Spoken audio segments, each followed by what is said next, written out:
Well, hello, partners, family, and friends, and welcome to another update on what it is like doing missions with Jesus on the other side of the world.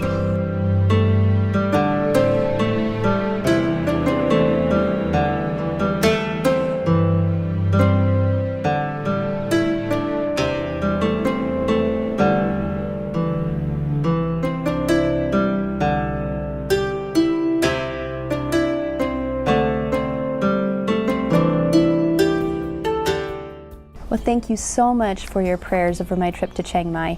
It was an absolutely incredible trip. It was so exciting to head out there and just feel the Lord's presence and just feel like He met me there every step of the way. It was incredible to do a tour of the girls' school, to look for housing and just to see so many different confirmations fall into place. Had a chance to get an idea of what ministry is going to feel like and be like there, and it was such an incredible chance for me just to partner with the Lord and venture out and see what our future might hold. So as you know, we've been in this process of recruiting people to pray with us and continuing to knock on doors and ask the Lord if Thailand, specifically Chiang Mai, is next for us after our time here in Kenya. And we have experienced nothing but open doors. Just a quick list of things. Both of our cars here in Kenya, as well as our house and most of our furniture, was all sold before we had an opportunity to actually tell people it was for sale. Tatiana found a house, the first one she walked into, and we've already signed paperwork for that to be our house. God brought us a new car. We already own a car in Thailand. The girls both got into school, even though Eliana was on a wait list. And the Lord continues to say in our devotional time that He's taking care of everything. He's opening every door. So we have already purchased plane tickets. We've done that in partnership with the churches that we are going with, and we officially leave Kenya on June 11th, and we begin the next season of missions work in Chiang Mai, Thailand on June 12th. And be praying for us. We are excited, and in the midst of our excitement, we're also running around frantically trying to put all of our possessions into a few suitcases that will go on the plane with us. So be praying for the next couple of weeks as the kids say goodbye to all of their friends, as we say goodbye to the people that we've been doing ministry with, and as we try to fit things into a very small number of bags. So thank you so much.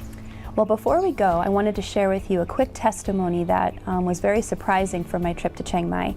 While I was there, I had the opportunity, the unexpected opportunity, to meet a young Thai family that are missionaries to Laos. And as I was chatting with them, I was just hearing their heart for discipleship and just the need to press into what God is doing in Laos. And I was so excited at their heart and their passion, but I was also struck by how ill-equipped they felt and how challenged they felt with the call. And as I was listening to them, it dawned on me that I'd heard this before. And it took me a few seconds to realize that Clinton had actually met them a year before. They had come to Nairobi, they had met him, heard his testimony about everything that we've been doing here in Nairobi, and they had actually asked him to come back then to train them and to equip them just like we've been doing here. And I just couldn't believe it in that moment that I was actually meeting them. And as I found out later, they actually hadn't been back to Chiang Mai. They'd been in Laos for, I think, at least a year, and they hadn't been back to Chiang Mai, and they were only there for 2 days to do a training. And it just happened that I was there over those 2 days, and I got a chance to meet them. And I just knew in that moment that God was connecting us for a reason. And so when I came back, I told Clinton about that, and his eyes just lit up because he remembered who they were, and he was so excited. So we're really looking forward to what God's going to do with that family and hopefully future ministry opportunities. Well, we absolutely love that testimony. In the last couple of months, we've had multiple interactions where people have been talking with us, encouraging us, inviting us to come over to Thailand and to that Southeast Asia area of the world. People who are on mission, who are working and to do ministry, but are either struggling or challenged or need encouragement, need tools, need somebody who's just willing to walk alongside them. And we're really, really excited that that is what God is asking us to do. As we began this transition time, looking at life and ministry after Kenya, I had this amazing phone call, and I just want to talk to you about it. I was talking to Pastor David Juma. Many of you know, we've worked with him for the last 5 years here in Kenya, and this was the phone call where I really needed to let him know where God was leading us in our future, and that we weren't exploring, but that we had made a decision.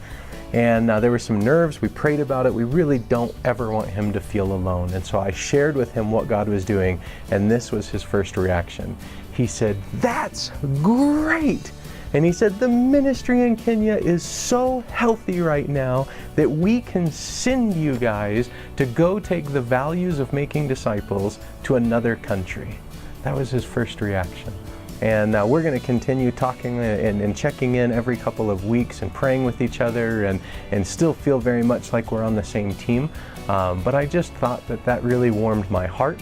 It really confirmed for our family that now is the time. And it was a beautiful moment with a dear friend. And I think that it represents a lot of what God is doing and what the future will hold. So thank you for all of your love. Thank you for all of your support. Thank you for all of your prayers, and we're excited to continue following where God is leading us. So we will get back to you in a couple of months from a different continent. Goodbye.